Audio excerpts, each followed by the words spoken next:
Hello everyone, I'm Em. Welcome back to TechBlock. Today we are taking a look at some more LightwaveRF products. This time we have a smart socket. This is a 2-gang one, and we're going to be unboxing it and setting it up today. Hopefully it all goes well and I don't end up electrocuting myself. That would not be fun. So, hopefully we don't freaking electrocute ourselves while setting this guy up. But I don't think it's going to be too difficult. I've messed around with light sockets in the past, as I have made a video setting up their smart light socket, as well as, the actual hub that you get with this. So if you want to go watch my full video where I set up this smart light switch here, press the card somewhere on the screen now and go watch that one. But today we're setting up something a little bit different, smart sockets instead. So this is going to be going onto my wall, of course. We're going to be replacing a standard one that is not smart, and you can't really, turn the sockets on and off via Apple HomeKit. But with this one, you can. It works with Apple HomeKit, Amazon Echo, Google Home, all the things you need pretty much. If this, then that, of course. So we can set up some fancy commands and all. And it should be a good time. So apart from that, let's unbox it. Let's take a look at it, take a look what you get, and set it all up. Alright, so first of all, in order for any of this to work whatsoever, you do need this hub right here. So this is called the Link Plus. The model I have here is the L2. So in order for this socket to work, you do need that hub. So what you can do is just go in the description down below. You can pick up a starter kit or the hub on its own. I'll leave all the links down below to both of these products here. But yeah, let's take a look at this dude, as I've not unboxed it yet and I've not really taken a look at it, to be honest. There we go. Cool. This is how it looks like. Okay, it's nice and gray. Oh, feels pretty heavy, feels high quality, that's good. What? We have this 10mm bracket, I think, that we're going to be attaching to it as well. Apart from that though, I'd have no idea how I'm going to be wiring this up, but there are only 4 connections, so that's good. Hopefully this goes smoothly. Apart from that though, there are 2 LED lights above each switch, so you can go ahead and turn each switch on or off by pressing this button, and the LED light above will either be blue if it's on or red if it's off for either of these switches, so that's all good. But apart from that though, I think we should probably go ahead and turn the power off in the house and try to install this. Hopefully this goes well. Right, the PC is off, the nanoleafs are off as well, the server is off. We may as well turn this socket off here, because we are going to be working around this one. The sockets, goodbye. We have more sockets, goodbye. Is there any power? Okay, I don't think so. We should be good, we should be good. Now unfortunately the lighting here is not the best. Can't really do too much about that, as my softboxes have no power now. I wonder how many wires are behind this one here. I've set up that camera there to record me getting electrocuted if that does happen. Oh, hey, there we go. There's one screw out. Hey, okay, both screws out. We don't have too much room to work with here. Okay. Also, there is a goddamn spider right there. Don't know if you can see it on the GoPro, but there's a massive spider there. Hopefully it doesn't bother us. So by the looks of things, we have 2 blue cables, 2 brown cables, and then 2 cables here. Not gonna lie, pretty worried doing this. Even though the power is off, I don't trust it. I don't trust it. Okay, boom.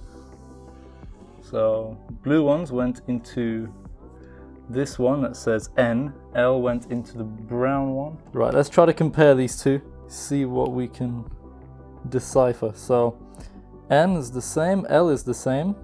Then we have this thing, which is the same as these two. Do we use that one or do we use this one? Or do we use both? I don't know. Luckily, this of course, oh, it does come with screws. Okay, cool. And of course, instructions. How the hell to set this thing up. Quick start guide. Alrighty. Before you start, you need a back box, minimal depth of 35mm. I think we should be fine. Well, please note that all Lightwave products can be legally DIY installed in your home. However, if in doubt, always consult a qualified electrician. Okay, this is the diagram that I'm after. Okay, so we have, what is this cable? Earth wire. Okay, this should also be connected to earth terminal on the back box if one exists. Important when using metal back boxes. Okay.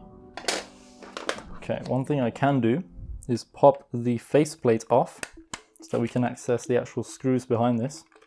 Literally just pop this whole thing off and then you can screw it in via these two, and there'll be no screws shown there, of course. I think if I just do this one here, then plug L and N in here, yeah, we should be fine. I don't know. Right, I think the main earth wire connection will be this one here. So if I just plug that one in, because we only have 2, we don't have 3. So if we plug both of them into this one, then that into that, that into that, we should be good. Cool. N was blue. Blue goes into, yeah, the same one. Okay.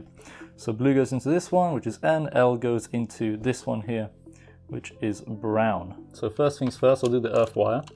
So I'll unscrew this screw, you can actually stick it in there. Right, all the cables are in.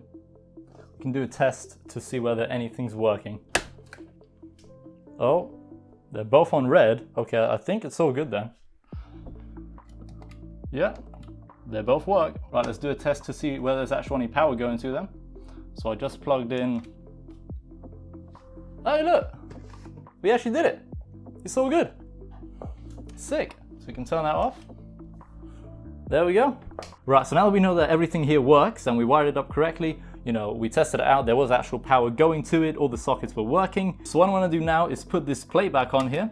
So it should look a little something like this, so that we can actually, you know, pop that on here, screw it in, and then put the metal faceplate on there as well. So that's what I'm gonna go ahead and do now. As I made a slight mistake before connecting this all up together, I forgot to put this plastic thing on the back here. So we're gonna do that now. Without further ado, let's put this fancy metal faceplate on. This will just clip into place, it's super simple. The metal plate is on, the old socket is off. This one does look really nice, right? All right, so everything is of course set up, it's all plugged in, everything works, which is awesome. Now what you have to do after this is press and hold this button right here, or just any of the buttons really, and they'll go into pairing mode. As you can see, they're kind of flashing right now, which means they're in pairing mode, and then all you gotta do is go over to your Link Plus little hub right here, which I have over here. We can press the little link button, the only button on there pretty much, and that will start blinking, they will stop blinking, and they'll all pair up in the app. It's super easy. So if we go ahead and go onto the LightwaveRF app, so if we go ahead and go onto the LightwaveRF app right here, I can show you everything. So we can turn the second setup on just by doing this. As you saw, the lights came on, we can turn them off as well. Ooh, that's the one that controls the lights. As I have one power going to the PC right here, then the other one controlling everything else on the desk here. And this has already been set up with Apple HomeKit, so we have two little connections here. Second setup, PC power, that being, you know, the PC of course. Apart from that, you know, it's all working, which is sick, man. And these LEDs on the actual switch are kind of RGB as well, which of course is you know, very important for us. So if we go ahead and go onto the app and then we press and hold on one of these buttons, press on settings, then there's a tab that says LED color. If you press on that one, we can pretty much select any color we want, but by the looks of things, you can only customize the off color of the LED lights there, not the actual on color, which is a bit weird. So we can set the off to be, you know, yellow, blue, pink, red, white, green, all them colors there, but when you turn them on, they will be blue. So you can't really control the on state of the LED lights, but you can control the off state, that being the color. So that's kind of useful, I guess. If you want to, you know, customize the LED lights when it's off, you can do. But the moment I set everything up via the LightwaveRF app, of course, everything appeared on Apple HomeKit immediately because it's already synced up. It appeared on my Amazon Echo as well. I don't know if the names have been updated yet, so we can probably try this out. I don't know if it'll work. Right, if I go into my Amazon Echo app now, we can check what the devices are called, as they have been detected and they have been added. Okay, so we have second setup socket 1 and second setup socket 2. Turn off second setup socket 2. Hey, it happened. Right, so it's working with my Amazon Echo, it's working with Apple HomeKit. It does of course also work with Google Assistant as well as if this then that. So you can get very creative with, you know, the kind of functions you set up. And speaking about functions and automation, as that's kind of what if this then that is all about, what we can do is go onto the Lightwave app right here, and there is a tab called automation as well. So if you press on add over here, as you can see, there's a bunch more stuff here. So you can set up timers, schedules, if do, group things, two-way switching, as well as do. So you can get really creative with your like smart home automation using LightwaveRF products. But unfortunately, I only have like 2 devices from them. So I don't think I could get too creative with like the kind of things I set up with automation.